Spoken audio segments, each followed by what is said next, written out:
Manchester City ambil alih posisi 3 besar. Paris FC promosi ke Ligue 1. Excelsior kembali promosi ke Eredivisie. Ineos pertimbangkan jual Ogisi Nice.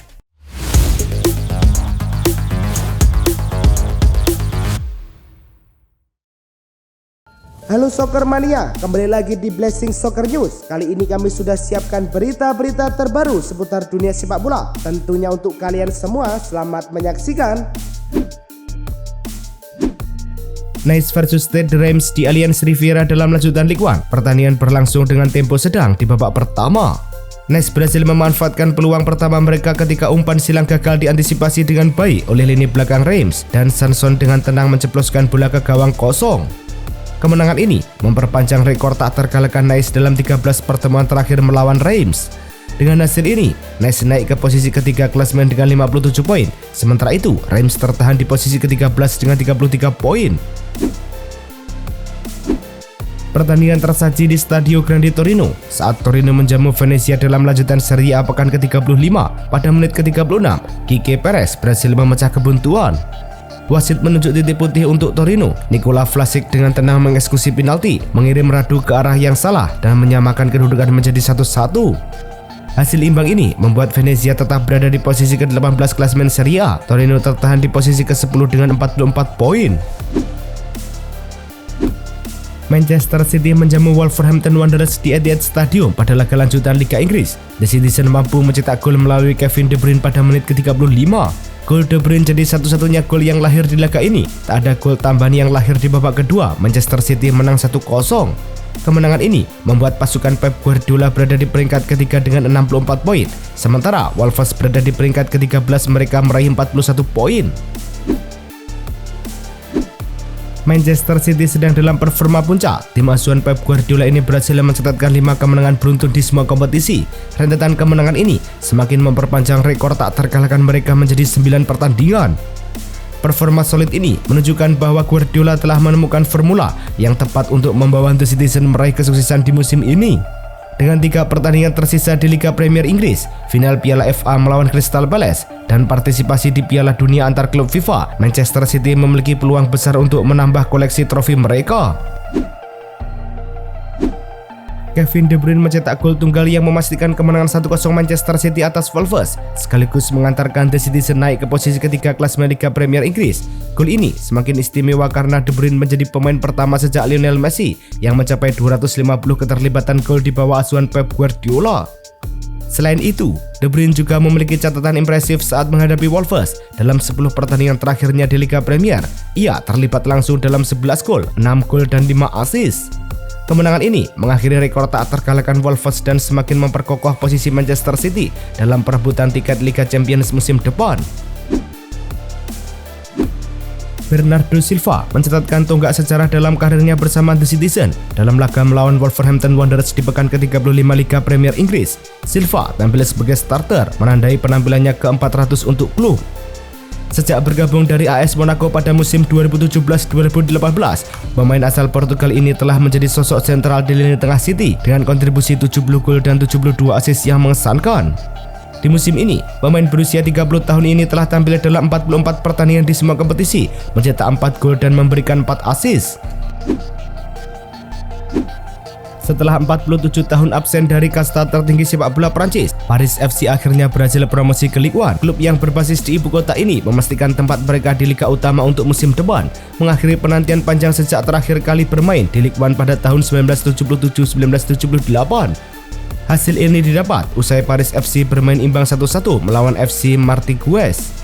Berdasarkan klasemen sementara, Paris FC berada di posisi kedua dengan 66 poin dari 33 pertandingan. Mereka mencatatkan 20 kemenangan, 6 hasil imbang, dan 7 kekalahan. Excelsior Rotterdam berhasil memastikan promosi ke Eredivisie untuk musim 2025-2026, menandai kembalinya mereka ke kasta tertinggi sepak bola Belanda.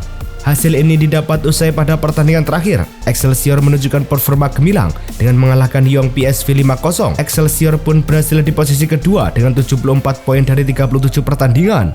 Keberhasilan ini merupakan yang ke-10 kalinya dalam sejarah klub. Sebuah pencapaian yang membanggakan bagi tim yang berbasis di Rotterdam ini. Hanya FC Volendam yang lebih sering promosi ke Eredivisie dengan 11 kali promosi.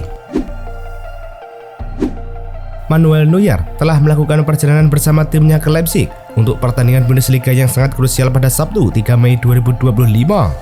Pertandingan ini menjadi momen penting karena kemenangan akan memastikan gelar juara Bundesliga lebih awal bagi Bayern.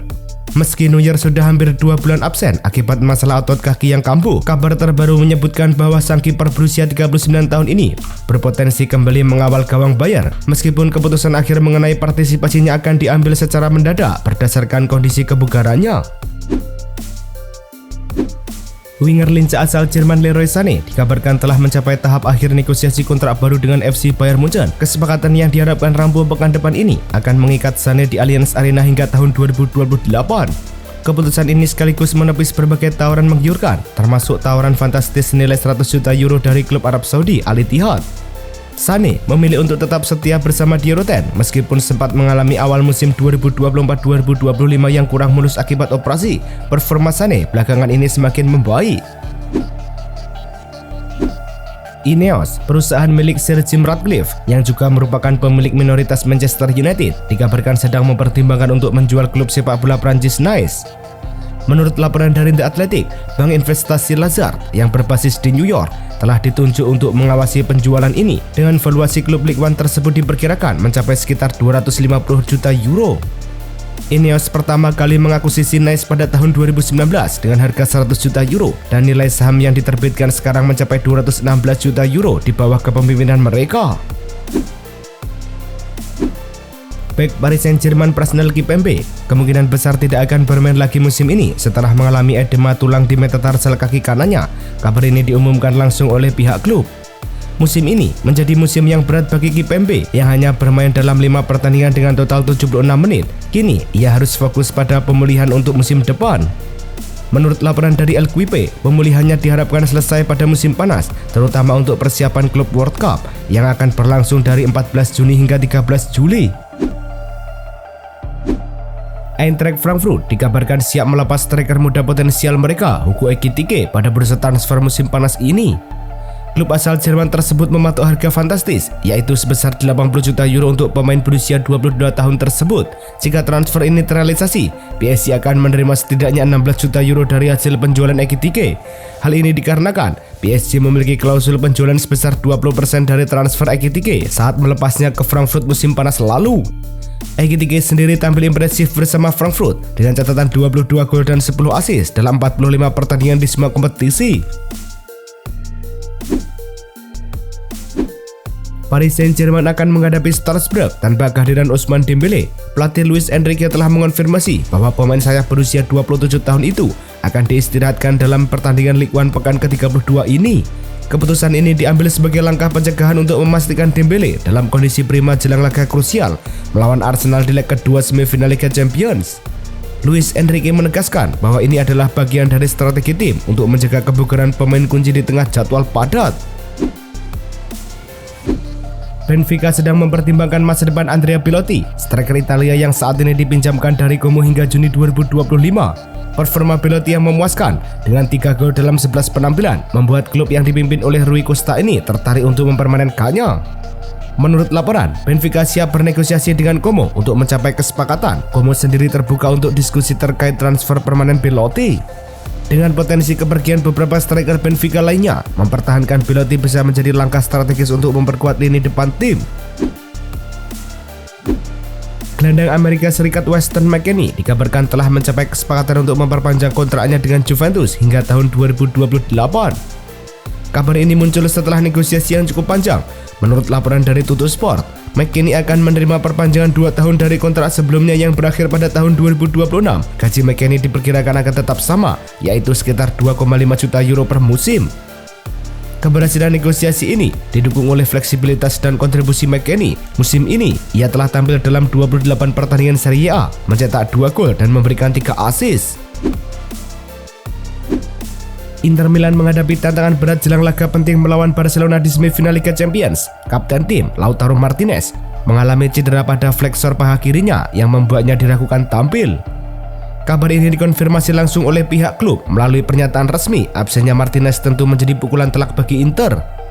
Sebagai kapten dan mesin gol utama tim, Kehadirannya sangat krusial di lini depan. Musim ini, Martinez telah mencetak 21 gol di semua kompetisi, menjadikannya andalan utama dalam membobol gawang lawan.